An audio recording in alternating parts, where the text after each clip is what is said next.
James, can you believe it was 10 years ago, almost to the day, your famous hat-trick? Yeah, I know, it's flown by, to be honest. I was reminded of it the other day, and obviously my first son was born. It's his actual birthday today, so he's 10 today. So to say, I can't believe it. It's been that long. Yeah, take us back then to that day. What can you remember about the hat-trick? I just remember I was sub on the day. I missed the game on the Saturday. It was a Tuesday night for the birth of my son, and then managed to come on. I think it was about 84th or 85th minute, and scored my first touch. And then 2.5 minutes later, I think I had scored a hat trick. So it was a bit surreal at the time, and sort of didn't realise quite how sort of big it would be until sort of after the game. And then the next day I had to come in and do loads of press and things like that, and it sort of all blew up. Yeah, I suppose one of those things really is going to take a pretty special effort for someone to ever break that record, isn't it? Yeah. When you actually look at it, and especially in real time as well. I mean, 2 minutes 20 seconds, I think it is. I think that will take some beating, and it probably might stay around for a long time. Yeah, I guess that wasn't the words from the manager when he sent you on, was it? Go and get a hat trick. No, I think he did say go and get yourself a goal, and then managed to get himself 3.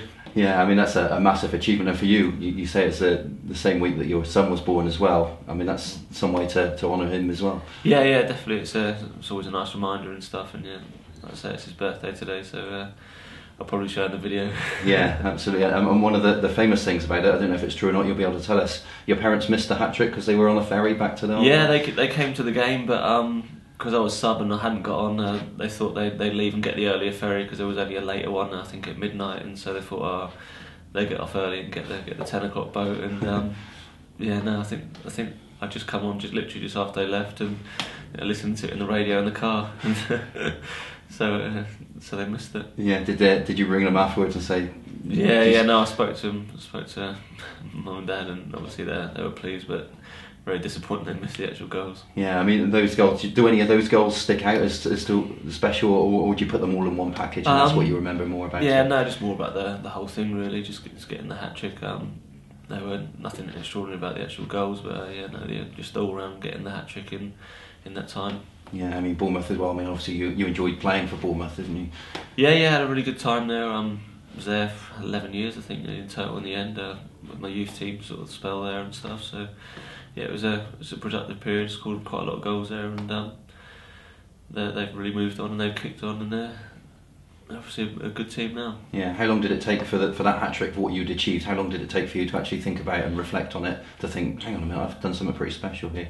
I think it was quite quickly really, when literally my phone didn't stop for probably the next 2 days, and people like wanting interviews and things like that, and you realise sort of quite how big it was. I mean at the time, sort of after the game going, you didn't sort of really think much of it, and obviously nice to get a hat trick, got the ball and everything, and not till probably the next day, but I'd say it was the next 48 hours were a bit crazy. Yeah, have you got a recording of it? No, I've got it at home, got the whole DVD and stuff at home, and actually one of the lads said it had been put on Twitter the other day, and they sent me a link to it, so... Something you like to watch from time to time. Yeah, and of course from a Yeovil point of view now, I mean the big games keep coming, this one against Doncaster, another one of your former clubs, one to look forward to on your... Yeah, it's a massive game to be quite honest. It's one that we really need to try and win the game.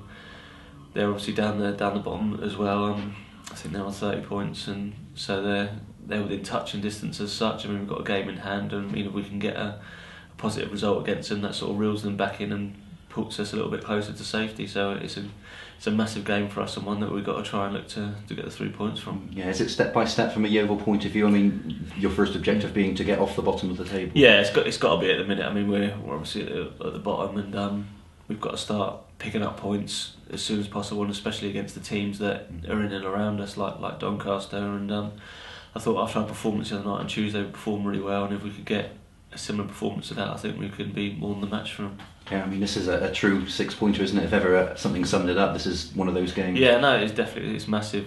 We can't afford to lose the game, and we really need to try and get the 3 points. Yeah, but they've got a lot of talent in their team, of course, haven't they? Yeah, no, they've got some good players. Still some players left from when I played there, and they've got some really good attacking players, but we'll have to be on our guard. But we will fancy our chances, I think, on the day. Yeah, do you still look out for their results? You obviously remember. You still look forward to playing. Yeah, I still look out for the results, and still speak to a couple of lads. So it's I had fond memories. I had 5 years at Doncaster, and I enjoyed my time there. And there's still a couple of lads, like I say, there. And yeah, I'll always look out for their results. Yeah, and still a game you look forward to playing in. Yeah, it'd be nice. I managed to score at home against them last year as well, so hopefully I can repeat that. Yeah, good luck, James. I appreciate your time. Cheers, no problem. Brilliant. Hat trick on Saturday. I'll take one.